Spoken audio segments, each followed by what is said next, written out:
కర్మయోగం. భగవానుడు ఇలా అంటున్నాడు: ప్రకృతిర్గుణ సమ్మూఢా సజ్జాతే గుణకర్మసు తాన్ అకృష్ణవిదో మందాన్ కృష్ణవిత్న విచాలయే. అర్జున, ప్రకృతి గుణముల చేత మోహితులైన వారు ఆయా గుణములందు వాటి కర్మలందు మిక్కిలి ఆసక్తి కలిగి ఉంటారు.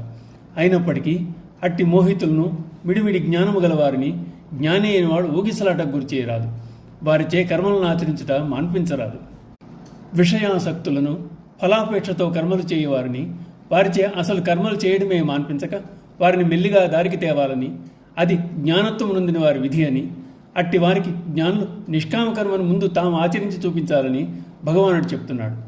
మందమతులైన అజ్ఞానులు ప్రకృతి గుణములతో సంబంధమును వీడి సర్వజ్ఞులు కావాలని భగవాన్ని భావన. ఆత్మను తెలుసుకున్న వారే కృష్ణ విధులు. ఇంద్రియములను జయించి ప్రకృతిని వశములోనికి తెచ్చుకుని అంతఃకరణమును శుద్ధము చేసుకున్న కానీ కృష్ణ విధులు కాలేరు. మయి సర్వాణి కర్మాణి సన్యస్యాధ్యాత్మచేతసా నిరాశీర్నిర్మమో భూత్వా యుధ్యస్వ విగతజ్వరః.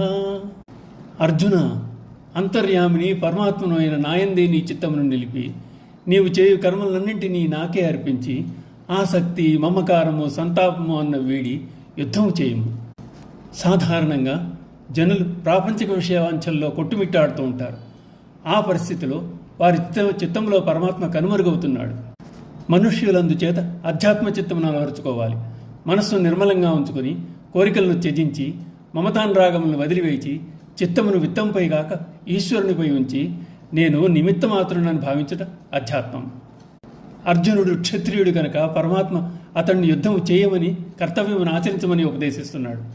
ఇతరుల విషయాల్లో ఈ బోధ మనోవైక్లభ్యమును వీడి భవరోగమును పారద్రోలి ఆత్మను పరమాత్మతో ఏకం చేయు ప్రయత్నం చేయట్లో మగ్నమవమని భగవానుని ఉద్దేశ్యం. ఓం నమో భగవతే వాసుదేవాయ.